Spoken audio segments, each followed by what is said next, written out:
Greetings, ladies and gentlemen. I'm GC Smith, and welcome to day 3 of the Shadows Over Innistrad spoiler season. We do have some absolutely amazing cards to take a look at today, but first, let's kick it all off with a look at Groundskeeper. A single green mana for this 1/1 human druid creature at uncommon, and it has an activated ability. 1 and a green, return target basic land card from your graveyard to your hand. Now, first off, this is a reprint of a card from an earlier set, and this card is limited playable, I guess. We do have a lot of discard effects in Shadows Over Innistrad Limited from what we've seen so far. And while we've not seen many of those in green yet, it's definitely possible we will. And we have already seen a green spirit that says when it enters a battlefield, destroy a card, destroy a land. If you do so, get effects. So it's entirely possible that the green archetype will be a land sacrificing themed set, in which case you're probably going to want Groundskeeper in your limited decks. Outside of that, it doesn't really have much use in Constructed, and in fact, I really wish that it had the ability to return a basic land from any graveyard to its owner's hand, just so you could use it to fight against Delirium in Limited, which would be quite cool as well. Still not an awful card, but not the best card either. Next up we have, I think, one of the best card names ever on its flip side, but let's take a look at its front side first, and it's Breakneck Rider. 1 red for a human scout werewolf at uncommon. It's a 3/3, and at the beginning of each upkeep, if no spells were cast last turn, transform Breakneck Rider. So it's a fairly vanilla 3/3 creature in red. Actually not awful though, that kind of stats are fairly playable in limited. But what does it transform into? Well, nothing other than Neckbreaker, which is an amazing card name. Attacking creatures you control have get +1/+0 and trample, and it's a 4/3. This card, its transform side at least, is absolutely amazing. Becoming Neckbreaker is just so good. It is a very aggressive ability in limited, and it just helps you push through so much damage. Whenever attacking creature you control have basically a mini overrun, sure, no bonuses to their toughness, but you're in there to get aggressive, not defensive. And to be honest, it's really cool because he never has to attack to use the ability. So you never have to attack him into other attackers and risk losing that ability. It's really cool, plus I love the flavour of this card. Only the most skillful riders brave the breakneck ride through Kessig, and he can't outrun what he is. In fact, this card seems to be really flavourful with the story from the Magic website today, but I won't spoil too much of that for you. Next up, we have a card which I am absolutely amazingly excited for, and I think probably will do a lot of work in Standard. So let's take a look at it. Epiphany at the Drownyard. X and a blue for a rare blue instant with reveal the top X cards +1 of your library and separate them into 2 piles. An opponent chooses one of those piles. Put that pile into your hand and the other goes to your graveyard. This card is absolutely amazing from both artwork and what it does. Sure, it's not a fact or fiction. In fact, it's a Steam Augury effect. But this card is so much better than Steam Augury. For one, it scales, which is just so much better.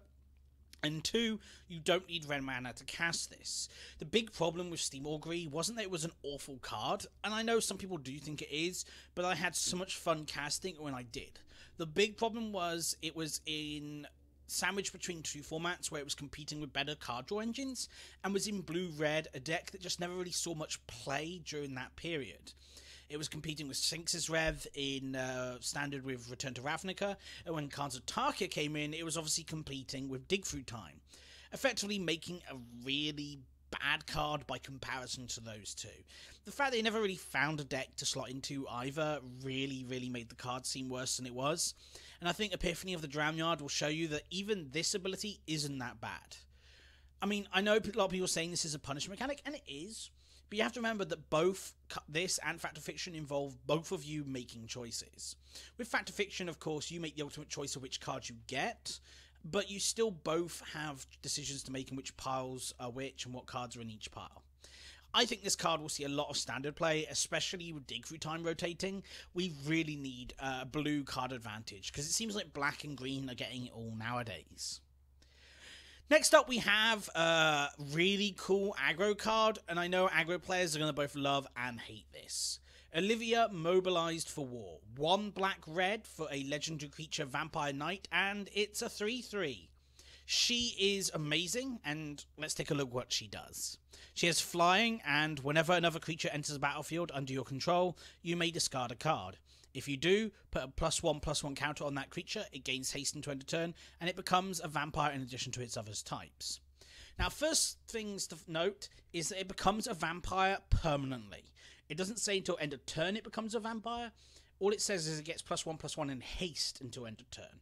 It will permanently become a vampire, which I really like the flavour of. It's like Olivia going, look, I want you in my army, bite you, become a vampire, and you're better off to serve me. Not only is this following the line of super playable Olivia cards, because Olivia Voldaren was a really playable card, but this card is just super sweet right now with the red-black aggro deck, and it just goes to confirm that red-black aggro is going to be all about madness. It seems to be there's so many ways in that deck now to discard cards that I'm going to be worrying about actually having cards in my hand. They're probably going to have to run cards like, Read the Bones and stuff to get cards into their hands, because if they don't, they're very quickly going to find their board state gone when it's all wiped away after what they've built. Still, Olivia is an incredibly powerful ability on her, and she's got great stats. The fact that she can just give other creatures after you've played her haste allows you to go from play her into, say, I don't know, that vampire from Battle for Zendikar that never really got to see much play.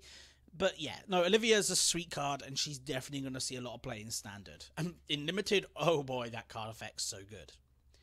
Next up, we have Sigarda, Heron's Grace. 3 green-white for a legendary creature angel. It's a 4/5 with flying, and you and humans you control have hexproof. Oh, and for 2 mana, exile a card from your graveyard, put a 1/1 white human soldier creature token onto the battlefield.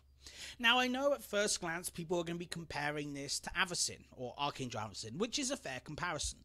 Both are in the colours of white, and both are 5 mana. And looking straight at their stats, Avacyn looks significantly better. But there are several things to note. Sigarda does avoid removal that Avacyn doesn't. Avacyn never gives herself indestructible. She always gives other creatures you control indestructible, which means A, she can still be removed, and B, Avacyn is monocoloured, and looking at the removal packages we're going to get, probably one of the best removal spells we're going to have in the new format is Ultimate Price, which Sigarda happily avoids. There's also the fact that Sigarda also avoids a lot of removal that Avacyn doesn't, in the form of things like Languish, which is, again, something really cool. I'm not saying she's better than Avacyn, I'm simply saying that they are 2 different cards, and Sigarda does have her merits, so don't immediately dismiss her like some people are probably doing. The fact that she creates an army on her own and protects the army is also really good, but she also protects you. Giving you hexproof is incredibly good, and in fact that this could be in a standard format with things like Burn and with Arlene Cord's Ultimate.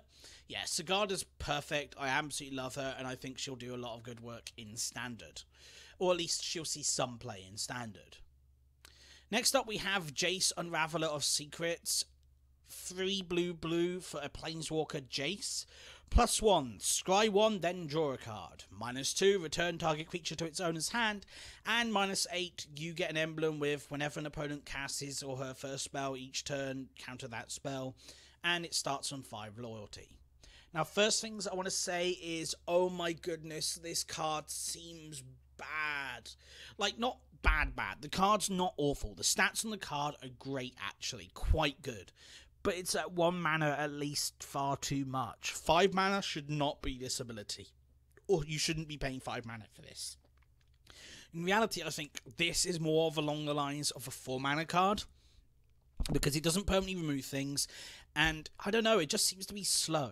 You also have to remember this is competing in standard with Baby Jace, or literal actual Baby Jace, Jace Vryn's Prodigy, and Jace Vryn's Prodigy just blows this out of the water in my opinion, especially when you're in a set with Madness. And I'm kind of disappointed, if you ask me. I was really hoping the new Jace would be so powerful, or would be powerful enough to compete with literal actual Baby Jace, so I wouldn't have to buy literal actual Baby Jace for my control deck. I really want to play control in Shadows Over Innistrad, and while Jace is a good source of card advantage, I mean, he's just drawing you a card every turn, and you at least get to scry before you do it. But I don't know, I just really wanted more for this card, at least of being 4 mana, so I could at least maybe justifying running it over literal actual Baby Jace. But no, I think with cards like Epiphany at the Drown Yard, you really want to run Jace Vryn's Prodigy to make sure you always get stupid card advantage from it. So that's all the spoilers for today so far. If there are any other spoilers tonight, I will make sure to put them in tomorrow's video for you guys. I hope you've enjoyed looking at these spoilers. I've enjoyed looking at them as well. I've enjoyed seeing them and talking about them to you guys. There were a few down points in today's video, but overall I think the cards are of extremely high value, and that Epiphany at the Drown Yard is more than enough to make up for any disappointment I see at the new Jace. So thank you very much for watching, guys. I hope you'll look forward to my next videos in this series. I know tomorrow we're going to be getting Sorin, so that'll be good to have a look at. So thank you very much for watching, guys, and I'll see you next time.